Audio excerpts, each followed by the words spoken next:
Kang Ji-hoon had calculated everything about that evening. The announcement would begin at 7, 300 guests. One merger wrapped in arranged smiles. He had reviewed the logistics 4 times and found nothing unexpected. He was wrong about that last part. Right over the fence. At 5:41 p.m., on the 12th floor of the Ashford thought it was Grand, gone forever. he passed 3 little girls doing homework on a marble bench near the service elevator. He wasn't watching them. Then the smallest one swept her left hand through the air in a slow, specific arc while explaining something specific, something to her sister.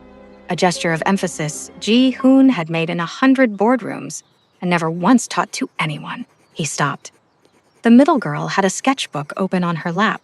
The face on the page, drawn in pencil, drawn from memory, was his. His jaw, the open collar, the way his eyes looked before anything had gone wrong. 7 years younger, unmistakably his. The smallest girl looked up. "Are you the man in Maya's drawings? She draws you all the..." The oldest one grabbed her arm. "Too late. Before I tell you how 3 little girls and a worn-out sketchbook turned Kang Ji-hoon's most calculated evening into the most important night of his life, I want to ask you something. As if you found out, 7 years after the fact, that you and someone you loved had both been grieving the exact same loss. Opposite sides. From opposite sides of the same silence. Would you be brave enough to close that distance? Or would you protect yourself from being broken a second time? Tell me where you're watching from right now, and what time it is there. I love seeing how far these stories travel. And if you're drawn to stories about the kind of courage it takes to choose truth over comfort, about love that finds its way back through the most unexpected hands, subscribe now. Because what happens next is something neither you nor Kang Ji-hoon could have calculated. The 34th floor ballroom of the Ashford Grand had been dressed for the occasion since 3 that afternoon. 280 guests. Flower arrangements that cost more per table than most families spent on groceries in a month. A lectern positioned exactly 11 feet from the front row because Ji-hoon's an event coordinator had learned, after 2 years of working for him, that he measured things like that and noticed when they were off. Marcus Lee met him outside the elevator at 4:53 p.m., tablet already open. The Chen family arrived at 4:41. Tears. Victoria's in suite 3407 with her parents. They're asking if you want to meet before the announcement. But Ji-hoon straightened the cuff of his jacket. Charcoal gray, tailored to sit flat across shoulders that had learned, over 34 years, to carry weight without showing it. Tell them 6:30. You have 37 minutes, sir. I know. Give me 30 first. Marcus hesitated the way he always did when he had something to say. He had already decided not to say. Then he nodded and turned away. Ji-hoon took the elevator down to the 12th floor, not for any reason he could name clearly. He had done this before major events for years, found the lowest occupied level of whatever building he was in and walked through it once. How? His grandfather had told him that powerful men stay sharp by remembering what ground level looks like. At 34, Ji-hoon was still deciding whether that was wisdom or superstition. Tonight, it was something else entirely. 3 girls in Navy school uniforms sat on the marble bench near the service elevator. Backpacks stacked with the particular neatness of children who had been told more than once to stop leaving their things across the floor. The smallest one was in the middle of explaining something to her sisters, one finger extended, using her left hand to draw a slow, deliberate arc through the air to emphasize her point. Ji-hoon's steps slowed without his permission. He knew that gesture, had been making it since before he could drive, a slow leftward sweep whenever he wanted to land something important. 3 executive coaches over the years had tried to train it out of his presentations. He had kept it every time. No one had taught it to him. He had simply, since childhood, done it. No one in his family did the same. He stopped walking. The girl in the middle had a sketchbook open across her lap. She hadn't looked up. Her pencil moved in short, certain strokes, the unself-conscious way someone draws when they're not trying to impress anyone. On the open page, a man's face. Sharp jaw, open collar, eyes looking past the left edge of the page with an expression that had nothing to do with the girl's imagination, because she didn't have an imagination for that face. She had a reference. His face, 7 years younger, drawn from a photograph her mother thought was hidden.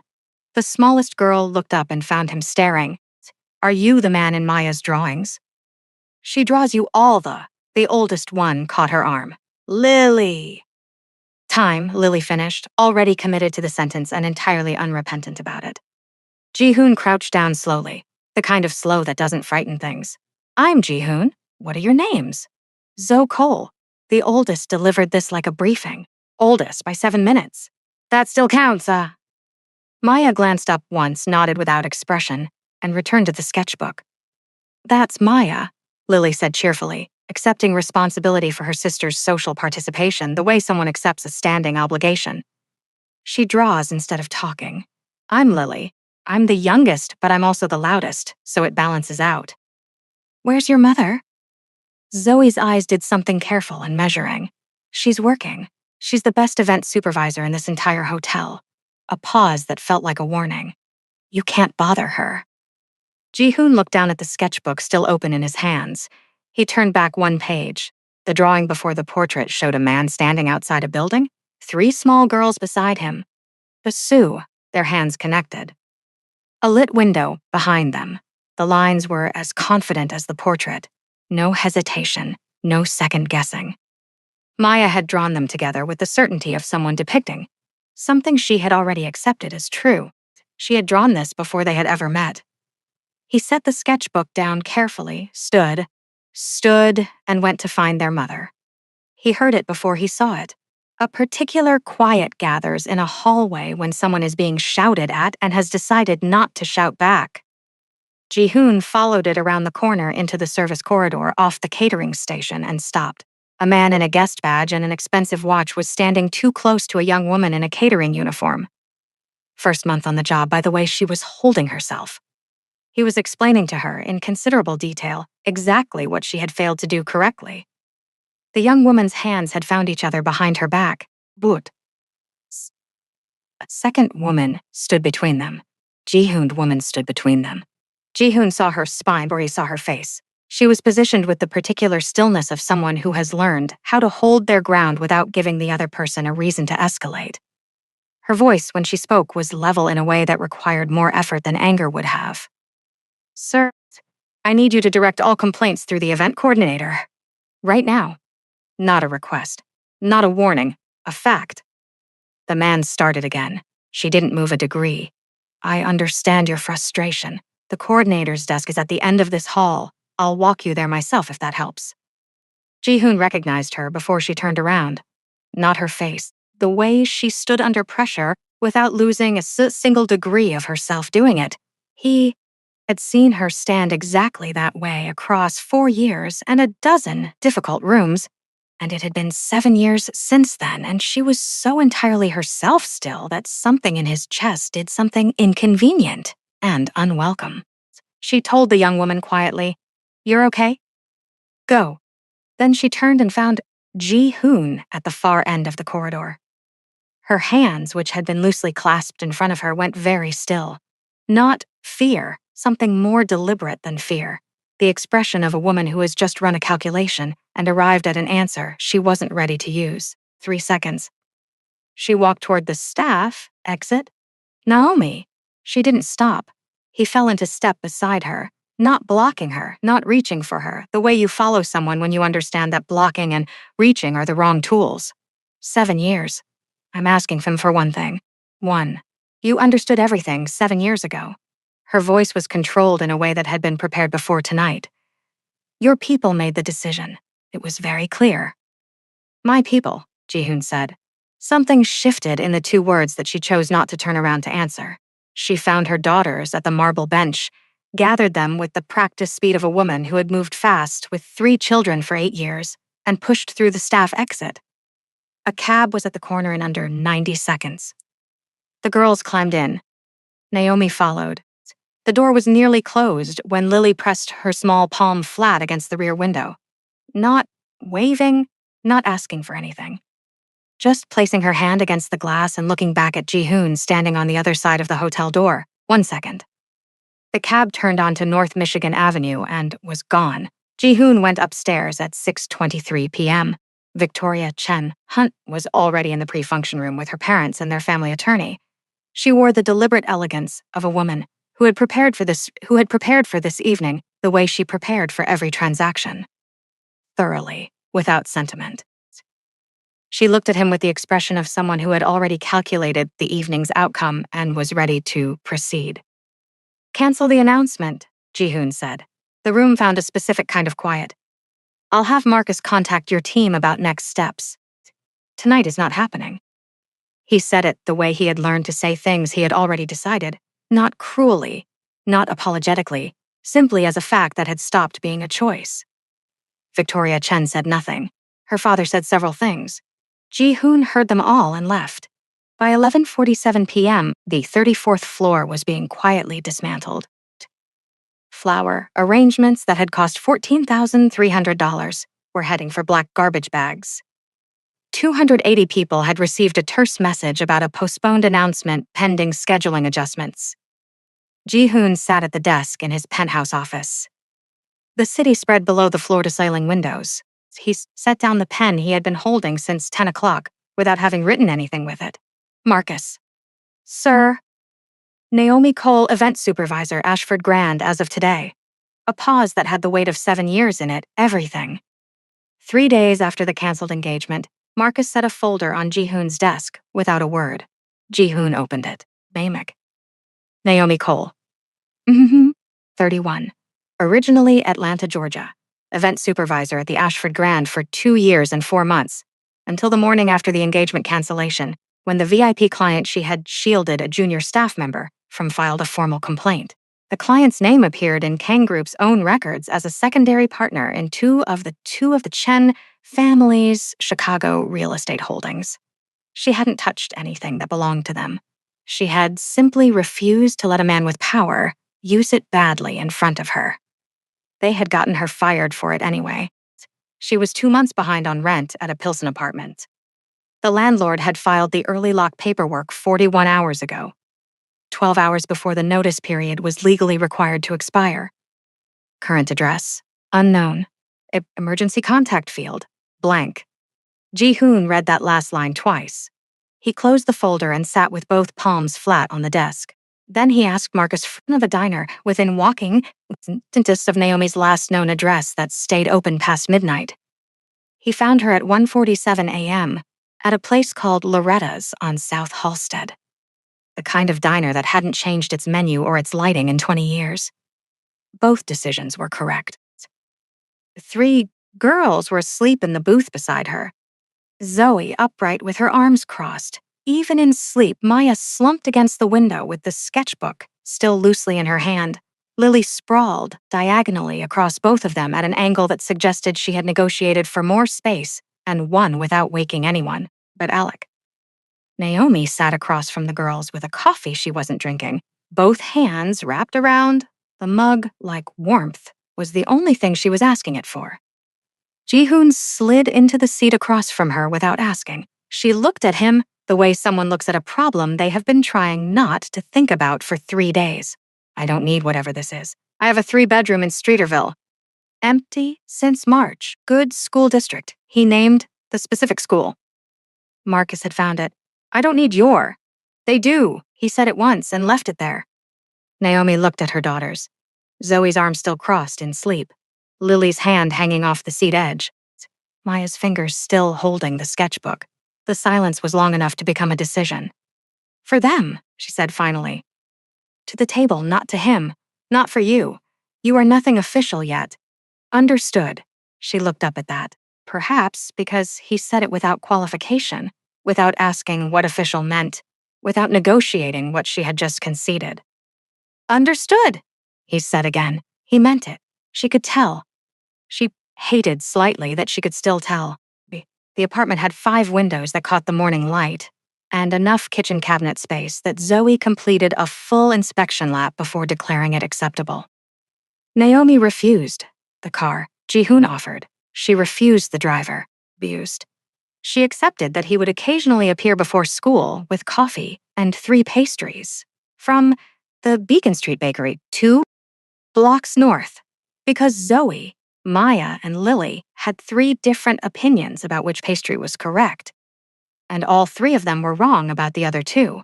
And Ji-hoon had learned this within the first 4 days and started rotating accordingly. The girls conducted their assessment of him by their own criteria, without consulting anyone. Zoe administered the hand-holding test at the crosswalk on Fairbanks Court without warning. She simply took his hand as they stepped off the curb, measured the grip for half a block, and released it on the other side without comment. Whatever verdict she reached went into a private ledger. He would learn the score over time. Lily operated on different logic entirely. She began treating him as a feature of the household that had simply always been there, the way children accept things that make emotional sense before they ever make logical sense.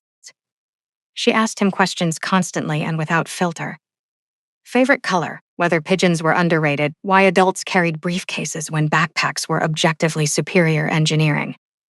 He answered all of them. Maya watched.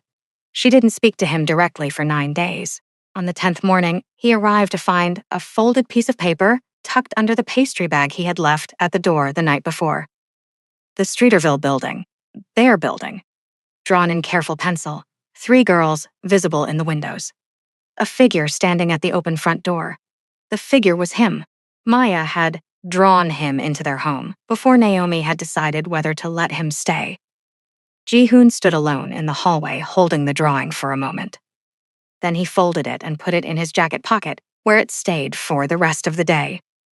3 weeks in, Lily sat him down at the kitchen table for a formal lesson.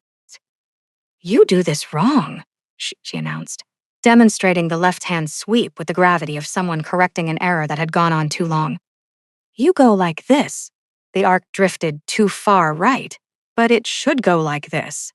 The corrected version was, to any objective measurement, identical to the original. "I do it like this," Ji-hoon said and showed her. Lily frowned with scientific seriousness, performed both versions twice, then looked up. "Oh, a pause. We do it the same way. A longer pause. That's called a gene, I think. That's one theory. I have a lot of theories." She swept the arc a 3rd time, satisfied. "Maya says I should write them down. I think I should just tell people." Ji-hoon laughed. Not a boardroom laugh. Something from further back than that. From somewhere that hadn't been opened in a while. The sound surprised him. Slightly. Naomi, standing in the kitchen doorway with a dish towel, heard it. She looked away before he could turn around. It was 4 weeks after the move when Ji-hoon stayed past 11 without a reason. The girls had been asleep for an hour. The apartment held the particular quiet of a home where children had recently been very loud. He was still at the kitchen table and neither of them had mentioned the time. Naomi poured 2 coffees without asking. They talked about the girls for a while. Then that conversation ended naturally, and neither of them reached for another comfortable one. He told her what he had believed happened 7 years ago, that she had simply left, that he had looked for a while, that he had eventually stopped because the looking became its own kind of damage. He said it without asking anything from it. Just the record. Just the record. Naomi held her mug with both hands. "I was told you had signed an internal directive. That I had been classified as," she chose the words carefully even now, "a personal liability. That the decision came from you." She looked at the table. "I believed it because I didn't want to believe it, which is not the same thing as it being true." "I never signed anything like that." She looked at him. "I never signed anything like that," he said again, not to persuade her, because it was accurate and the record deserved it. The coffee cooled between them on the table. Ji-hoon looked down at his hands. Naomi looked out the window at the city. And somewhere inside the silence, without announcement, something arrived that neither of them named. The specific, unwelcome weight of 2 people, realizing they had been describing the same 7-year absence from opposite sides of it. He left at 12:23 a.m. She stood at the window for a long time after the elevator doors closed. The next morning, Naomi made a call she didn't mention to Ji-hoon. A woman named Deborah Park, Korean-American, near North Side, spent a decade moving in circles adjacent to organizations like the Kang World without ever being inside one. She knew people. She owed Naomi a conversation from 3 years back that had never happened. Naomi called it in. She didn't tell Ji-hoon. Some truths, she had decided somewhere around 1 a.m. at that window, have to be found by the person who needs them most. Not handed over. Not delivered. Found. She had 3 daughters carrying a man's left-hand gesture in their hands since birth. She needed to know whose name had actually been on that directive. She needed to know it for herself, not because anyone had asked her to.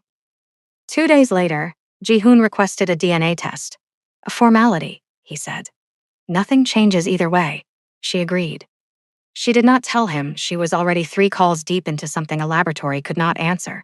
Deborah Park met her at a coffee shop on West Huron Street, a Tuesday morning while the girls were at school. She was a careful woman. The kind who arrived early to pick the seat facing the door and kept her answers 2 layers back from what she actually knew until she was sure about who was asking. Naomi let her find that certainty at her own pace. She had not come to push. She had come because a closed room needed someone to open a window, and she was done waiting for someone else to reach for it. By the end of the second coffee, Deborah had given her a name, Hyun Park, no relation. A former records administrator for a Kang Group subsidiary, let go 4 years ago when a department was restructured. He was living in Oak Park. He had spent the last 4 years being very quiet about things he knew, but he had also spent the last 4 years being quietly angry about them, which was a different thing entirely. Naomi met him on a Thursday afternoon. It took him 12 minutes to confirm what she had already half-constructed in her own mind and 2 more minutes to show her the document. An internal security directive, dated 7 years ago. Her name. A classification order. Her name. A signature block that did not belong to Ji-hoon. Park Yoon, he's senior advisor, Kang Group Operations. Signature as precise and controlled as the woman it belonged to. Naomi drove to Lincoln Park that same afternoon. She had found the address through Deborah. She had not told Ji-hoon. She had thought about it on the drive and decided that she needed to walk into this room as herself. Not as the woman someone had come to rescue, not as someone's evidence. As the person who had spent 7 years living the consequences of a decision she hadn't been consulted on. Park Yoon-hee opened the door as though she had been expecting this visit for some time. She was elegant in the way of women who have made a discipline of their appearance for decades. Not for vanity, but because control was the only language she fully trusted. She looked at Naomi for a long moment before stepping aside to let her in. Naomi placed the document on the table between them. Yoon-hee looked at it. She didn't reach for it. You found that yourself? Not a question. Yes. The older woman was quiet for a moment. He didn't know, she said. He never signed anything. I want you to understand that clearly. I understand it. Naomi kept her voice flat and even. What I need to understand is whether the interference stopped there. Yoon-hee met her eyes across the table. The DNA results, Naomi said, the chain of custody before processing. The silence lasted long enough to answer the question before any words did. I had a contact in the laboratory, Yoon-hee said finally. The results you and Ji-hoon received were not the results the science produced. Naomi sat with that for a moment, felt it settle into the part of her that had already known, the part she had chosen not to listen to when she dread that negative result 9 days ago, and felt something she wasn't proud of. Relief. Not happiness, not peace. The specific, quiet relief of a woman who had been afraid of the truth for 8 years and found a door she was not required to open. I'm going to need everything you have, Naomi said. The contact's name, the documentation, everything. Yoon-hee nodded once. Why are you giving this to me? Naomi asked. I'm not giving it to you, Yoon-hee said. You came and took it. Naomi stood. She did not thank her. There was nothing to thank her for. She drove home and sat in the parking garage for 11 minutes before going upstairs to start dinner. She didn't tell Ji-hoon yet. She needed the full picture in her hands first. The DNA results arrived 4 days later. Ji-hoon received them at his office at 9:14 a.m. He read the paper once, turned it over as if there might be something clarifying on the back, turned it face up again. Not a biological match.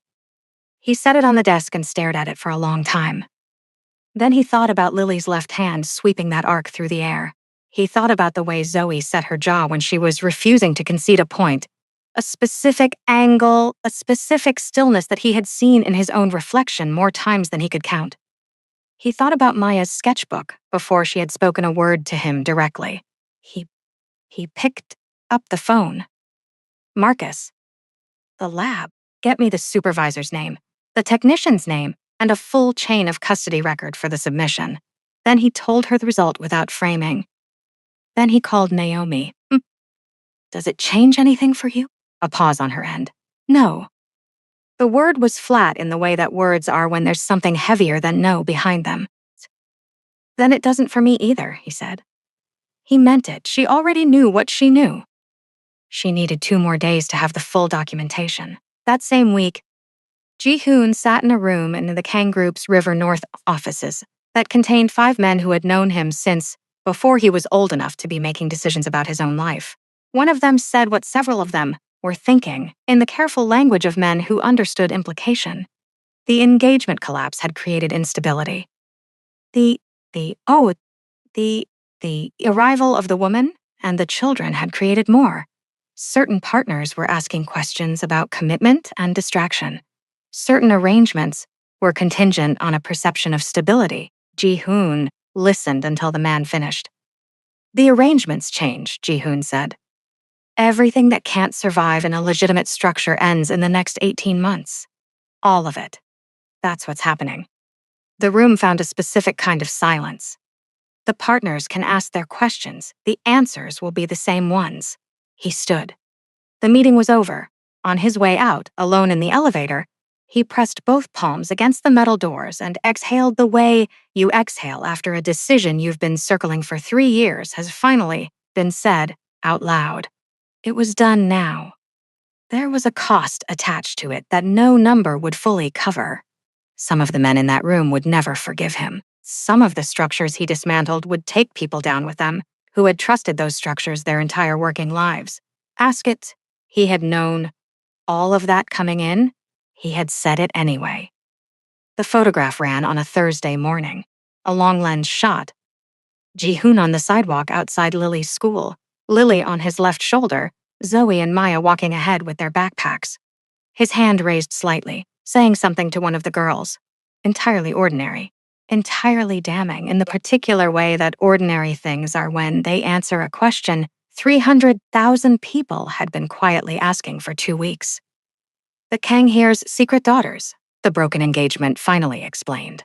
The girls came home from school and didn't mention it. Zoe had apparently informed the 2 classmates who brought it up that the topic was not open for discussion, and then gone back to her math worksheet with an expression that had reportedly ended the conversation permanently. Maya said nothing. She drew. The sketch took her less than 20 minutes. 3 girls standing in front of a newsstand. The front page just visible at the edge of the frame. But none of them were looking at it. They were looking at each other. Ji-hoon found it on the kitchen counter that evening and stood there longer than he meant to. Victoria Chen arrived at the Streeterville building at 11:13 a.m. on a Friday. She came alone. No attorney. A folder under one arm and the specific composure of a woman who had calculated every variable in the room before entering it. She sat across from Naomi in the living room. The girls were at school and opened the folder to a figure that would have resolved every financial problem in Naomi's immediate life, and several she hadn't anticipated yet. But I want to be direct with you, Victoria said. I'm not asking you to give up your daughter's future. I'm asking you to be honest with yourself about what a woman in your position, with your background, your history, and 3 children with no legal father on record, can realistically offer them inside a family like ours. The room was very quiet. Naomi looked at the folder for exactly as long as it took to confirm she had understood the number correctly. Then she stood up, crossed to the apartment door, and opened it. My daughters are watching how I handle this moment. Her voice was level, not cold, not performing, simply certain. I won't let them see me negotiate my dignity. She held the door. To Malik. Victoria Chen left without picking the folder up from the coffee table. Naomi closed the door, stood with her back against it. Then she went to the kitchen, picked up her phone, and made the call she had been building toward for 11 days. She had the documentation. She had the name of the lab contact. She had Hyun Park's statement and the directive with Yoon Hee's signature. She called Ji-hoon. "I need to tell you something. I found it myself, all of it. And I need you to hear it from me." Ji-hoon was still at his desk when the call came through. He let it ring once. One ring longer than usual, because he had been waiting for it in the way you wait for something when you know it's coming but still have no idea what shape it will take when it arrives. "I found it myself," Naomi said. "No preamble. All of it, and I need you to hear it from me. Not from anyone else. From me." He was at the Streeterville building in 19 minutes. She had laid everything on the kitchen table. The internal directive with Yoon Hee's signature, dated 7 years ago. Hyun Park's written and signed statement. The lab contact's name. Documentation of the chain of custody breach that had produced the result they had both received and neither had fully believed. Ji-hoon stood at the table and read through it without interrupting her once. When she finished, he said, "You did this yourself. I needed to know it for myself." Not apologetic. Simply precise. Not as something you gave me. Not as something that was handed over. He looked at her across the table. Something moved through his expression that he didn't bother to contain. Then his phone rang. Zoe and Maya had been collected at the regular time. Lily had signed up for an after-school reading session ending at 4:30. At 4:31, when the aide went to collect her for the carpool line, Lily was already gone. A staff member at the front desk recalled a family member arriving early. An older Korean woman, elegant, who had known Lily's full name and birthday without being asked. Naomi's chair scraped back before Ji-hoon finished the call. "Lincoln Park," he said, moving already. The calculation had run before he could stop it. Yoon-hee had one place. She would take a child she was trying to do right by. One reason to have acted today, of all days. "My grandfather has been asking to meet them for weeks." She made the decision without telling anyone. He was at the door. Again. They drove together. Naomi's hands flat on her thighs the entire way. The kind of silence that converts terror into forward momentum, because forward momentum is the only useful thing terror can become. Yoon-hee opened the door on Orchard Street before Ji-hoon finished knocking. Behind her, from somewhere deeper in the house, Lily's voice, "3 is Sam." "No, Harabuji, say it back to me." "Sam." A pause. Then an old man's voice, slower, careful, "Sam." Lily immediately, "Yes. Now 4. Naomi closed her eyes for exactly 1 second. Then she walked inside. Lily sat cross-legged on the floor of the sitting room beside an armchair where a man of 81 rested with a blanket across his lap. His expression was one Ji-hoon had not seen on his grandfather's face in several years. The expression of a person genuinely engaged with something, without effort, without the performance of interest that long illness sometimes requires. Kang Byung-soo looked up and found Ji-hoon's face. Something in his eyes said he had been waiting for a version of this moment for longer than anyone had thought to ask. Lily scrambled to her feet. "Mom, I taught him 4 numbers. And I taught him purple, but he says it funny." "Harabuji, say purple. Say purple." The old man looked at Lily with the patience of someone who has discovered late in life that he enjoys being corrected. He said the word in the specific way of an 81-year-old Korean man who has known it for 45 minutes. Lily pressed both hands over her mouth. "That's so good," she said, voice shaking with restrained delight. "That's so good."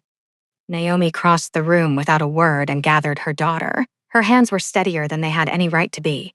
Yoon-hee stood in the hallway doorway. She had not moved since they entered. Ji-hoon looked at her. He didn't speak. "He asked to meet them," she said. "He has been asking since he found out. I made the decision without consulting anyone. I understand what that is." "Tell me," Ji-hoon said. Quiet. Entirely quiet, in the way that is the opposite of harmless. "All of it. Here," she told them. The directive 7 years ago. Her fabrication of it. The reasoning she had named protection and used as permission. The laboratory. the chain of custody. The result she had engineered for two people who had never asked her to engineer anything. And then, because Ji-hoon had said all of it, and because his grandfather was watching from the armchair with the particular stillness of someone who has been waiting 19 years for a specific sentence to finally be spoken, she told the rest. Ji-hoon's father had loved a woman outside the organization. A private thing, in a different life. Unremarkable. Rivals found out. They took the woman as leverage. A ransom demand arrived. A choice between the woman and the organization. It had arrived on a night when Ji-hoon's father was unreachable. Yoon-hee had made a decision she told herself was tactical. She had been 29 years old and completely certain she was correct. Ji-hoon's father had died anyway. The woman had also been lost. Yoon-hee had carried the full accounting of both outcomes for 19 years without telling anyone who didn't already know. I drove Naomi away because I had watched love give someone a weapon they used against everything your father had built, she said. She was not looking at Ji-hoon. She was looking at a point on the floor slightly to his left. I told myself I was protecting you. A pause. I had no right to make that decision. I understood that at the time. I made it anyway. Ji-hoon stood in the middle of the room without speaking. His grandfather's voice from the armchair was not loud. Ji-hoon. Ah! The old man looked at him across the room steadily. She was wrong. She has been wrong about this since the beginning. And she is also the woman who drove 3 hours through a February snowstorm to sit beside your bed when you were 12 years old, and I was in surgery and could not come to you myself. Both things are true. They will always both be true. The room held that for a long moment. Lily, who had been watching the adults with the careful attention of a child who understands weight without understanding detail, reached over and took her great-grandfather's hand. He looked down at her small hand in his. He did not look up again for some time. They sat on the front steps afterward. Ji-hoon and Naomi. While inside, Lily taught Kang Byung-soo the word for purple a second time, slower, and Yoon-hee sat in the kitchen with her hands around a cup of tea she wasn't drinking. The October air was cold and clean. Their shoulders were touching. Neither of them moved away. The silence between them was not waiting for anything. She made a decision for everyone from a place of fear, Naomi said eventually. Not to him specifically, the way you say something when you are finally ready to hear it yourself. So did I. Ji-hoon turned slightly. I read that negative result and chose not to push back. Part of me decided to believe it because the alternative was harder to carry. I made a choice about your place in their lives without consulting you. From the same place she made hers. She stopped. The only difference between us is she had 19 years to live with it. I had 9 days. You went and found the truth yourself, Ji-hoon said. That is not the same as staying in the lie. A long pause. It's closer than I'd like. He didn't argue. He understood why she needed to say it exactly that way. After a while, Lily fell asleep against Naomi's shoulder on the steps, one hand still loosely holding a small piece of paper. The old man's handwriting on it, Hanerl, sky. Their word, 45 minutes old, and already the kind of thing that outlasts the people who made it. Ji-hoon looked at the two of them from the corner of his eye, the way you look at something when you know you are going to remember it precisely, in every detail for the rest of your life. He had spent a decade building things that couldn't be touched. He had never in his life felt as certain about anything as he did on those steps, shoulder to shoulder with a woman who had gone looking for the truth herself. And brought it back anyway. Maya's drawing that evening was the last she completed before the sketchbook ran out of pages. She drew from memory, as always. The old man in the armchair, Lily on the floor beside him, one hand in his, the other raised mid-arc, making a point, making him laugh. The lamp in the corner casting warm yellow light across both of them, an expression on the old man's face that had no word, so she drew it instead. She drew it exactly right. Tech. The Chen family's lawsuit was filed on a Monday and settled on a Thursday 5 weeks later for $12.4 million. Ji-hoon signed the transfer without reading it twice. The number was accurate and the alternative, a prolonged legal process that kept Victoria Chen's name attached to his daughter's story, was not acceptable at any price. What the settlement didn't cover, and no settlement could, was the second cost. 3 weeks after the night on Orchard Street, Ji-hoon sat in a federal building on West Jackson Boulevard across a table from 2 investigators who had been building a file on Kang Group operations for 4 years. He had arranged the meeting himself through counsel without being asked. He answered every question they had, and several they hadn't thought to ask. He named structures, transactions, and arrangements that had been the architecture of his adult life since he was 24 years old. Some of the men whose names he gave had known him since before he was old enough to make his own decisions. Some of them would not forgive him. He had understood that walking in. He had walked in anyway. The cooperation agreement took 11 months to finalize. During those 11 months, Ji-hoon restructured the Kang Group piece by piece. Real estate holdings, hospitality contracts, a technology division that Marcus had been quietly building for 2 years in anticipation of exactly this moment. The infrastructure of the old world came apart in the careful, undramatic way that things come apart when the person dismantling them has decided there is no version of this where they change their mind. He had never, in 34 years, slept without one part of himself remaining alert. The first night he slept all the way through, he didn't realize it until morning. The independent laboratory confirmed what 3 8-year-old girls had known in their bones since before they had words for it. Kang Ji-hoon was the biological father of Zoe, Maya, and Lily Cole. The paternity registration took effect on a Tuesday. 3 weeks later, the school directory listed them, at Zoe's request, as Cole Kang. Maya had no comment on the hyphen. Lily announced that it was good, because now her name took longer to write, which was more impressive.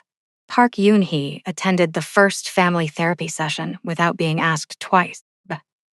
She attended every session after that without being asked at all. She learned Zoe's preferred pastry without being told a second time. She learned that Maya communicated primarily through drawings, and that the way to earn her trust was to look at them seriously when they were offered, without performing a reaction. She learned that Lily would tell her everything that had happened in the past week if given an opening of more than 30 seconds, and that this was both a gift and a responsibility. After 4 months, Lily asked if Yoon-hee wanted to learn more English words for colors. Yoon-hee said yes, they started with gold. Kang, Young-soo passed on a quiet morning in February, 5 months after the evening on Orchard Street. He had met his great-granddaughters 4 more times after that first evening. He had learned purple and sky and Tuesday, and the specific way Lily's left hand moved when she was making a point she considered important. He had taught her Hanul and Bora, and the word for grandfather in three different levels of formality, which she practiced on the drive home on time with declining accuracy and increasing volume. He died knowing their names. He died knowing the word for purple. That was enough. The proposal happened on a Saturday afternoon in March. Ji-hoon came home to find the apartment very quiet in a way that was specifically not the absence of activity, but the presence of something being carefully managed. A folded note was taped to the front door. Maya's handwriting, neat and unhurried. Go to the kitchen. In the kitchen, beneath the fruit bowl, a second note in Lily's handwriting, accompanied by a drawing of a person with an arrow pointing right. In case the words weren't sufficient, look under the sink. Under the sink, a third note in Zoe's handwriting, which was direct and entirely undecorated, except for a single emphatic exclamation mark she had added in red pen, living room. Please. In the living room, 3 girls stood in their best dresses with the gravity of people conducting an official proceeding. Zoe held the ring box. See it. She had spent 40 minutes with Marcus at the jewelry counter 2 Saturdays ago, which Marcus had later described as the most efficiently completed purchase of his professional career. Maya held a card she had drawn herself. A house with 5 figures in front, a lit window, light coming from inside in a way she had made look warm without any instruction on how. Lily stood in the center of the room and swept her left hand through the air in a formal arc. The gesture she had been making her whole life, the one that had stopped a man in a hotel corridor 8 months ago and started everything. Naomi Cole, who is also Mom. Just say it, Lily, Zoe said. Will you marry our dad? Ji-hoon stepped out from the hallway where he had been waiting since before Naomi came home. No photographer, no audience. He was already on one knee before Lily finished the sentence, and Naomi was already laughing before he reached the floor. Yes, she said before he managed the question. Yes, obviously yes. Lily punched. The air. They were married on a Saturday in late October at the Chicago Botanic Garden, in the late afternoon when the light came in at an angle that made everything it touched look like it had always been exactly where it was. 45 guests. No press. Naomi wore ivory with clean lines and nothing unnecessary. Ji-hoon wore black, collar open enough to show the edge of the ink along his neck. Not hidden, not displayed, simply part of him the way it had always been. The 3 girls served as flower girls and remained composed for the entirety of the ceremony except for 2 moments, when Lily deposited the entire contents of her basket in one concentrated area near the altar because, she explained afterward, it looked like the right spot, and when Maya paused the processional to show the efficient a pencil diagram she had drawn of the ceremony layout, which she felt was more spatially efficient than the current arrangement. See, this efficient studied it seriously. The guests laughed through tears. Ji-hoon and Naomi exchanged vows in the specific language of 2 people who had already done the hard work and were now simply saying, out loud, what had already been true for some time. 4 years moved through them the way good years do. Not slowly, not quickly, but fully. Naomi opened Cerise Catering 18 months after the wedding. 14 staff members. Contracts with 4 Chicago hotels. Alec. The Ashford Grand was the last contract she signed. In the same building. At a table she specifically requested. In a room where a different version of her had once stood with her spine straight and her voice level, and refused to let a man with power use it badly. She signed her name at the bottom and moved on to the next item on the agenda. Ji-hoon's transition completed in the 3rd year. The Kang Group's holdings were entirely legitimate by the time the cooperation agreement closed. Real estate, hospitality, a technology division that was beginning to show the kind of returns that made patient people look prescient. He sat board meetings and answered to a governance structure and filed quarterly reports with regulatory bodies, and none of it was what his 24-year-old self had imagined his life becoming. He found he didn't miss the other version at all. Balk. Zoe, at 12, won the regional under-14 jiu-jitsu championship and managed her school's student council with the operational efficiency of someone twice her age. Her coach had taken Ji-hoon aside after the regional final and said, carefully, that Zoe had the kind of focus you couldn't teach and didn't want to interrupt. Ji-hoon had nodded and said he knew. Alec, Maya's drawing of Kang Byung-soo, and Lily, the old man in the armchair. Lily's hand raised mid-arc, the lamp casting its specific yellow warmth, was selected for the Chicago Art Institute Youth Fellowship exhibition. Maya attended the opening in a dress she had chosen herself and stood in front of the framed piece for a while without saying anything. When Ji-hoon asked her what she was thinking, she said she thought she had gotten the light right. He agreed that she had. Lily launched a school podcast called Things Nobody Asked About But Should Have. It had 3,400 listeners by the end of the first semester, the majority of whom were adults who had found it by accident and stayed on purpose. A son arrived. In the 2nd year, they named him Byung-soo. The 3 sisters called him Boo before he was 48 hours old, and the name settled permanently over Ji-hoon's mild and entirely symbolic objection. Boo grew into a child of steady temperament and enormous curiosity who followed his sisters through the apartment from the moment he could walk, studying everything they did, with the specific attention of someone taking notes for future use. On an evening in early December, 4 years after the wedding, The family had dinner together at the long table Ji-hoon had bought specifically because it was large enough for everyone. Lily was telling a story. She had been telling it for several minutes already. Something that had happened at school, a disagreement between two teachers about the correct way to classify a historical event which Lily had strong opinions about and was conveying with considerable energy. Her left hand swept through the air mid-sentence in a slow, deliberate arc. At the other end of the table, Ji-hoon was saying something to Marcus Lee, who had been invited to dinner with enough regularity that he had stopped bringing wine as an apology for arriving. Ji-hoon's left hand moved as he made a point. The same arc, the same pace, the same gesture from the same place neither of them had ever been taught, made at the same moment at opposite ends of the same table. Neither of them noticed. Maya noticed. She reached below her chair and lifted the new sketchbook she had started 3 months ago. The old one lived on a shelf in her room now, full, every page documented. She opened to a clean page, uncapped her pencil, looked at the table.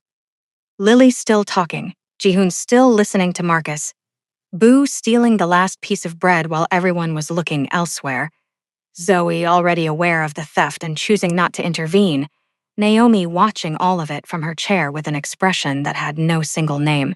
Maya began to draw. Nobody asked what she was drawing. They already knew. If you've made it this far, I want to ask you something. Which moment stayed with you the longest? Was it the hotel corridor?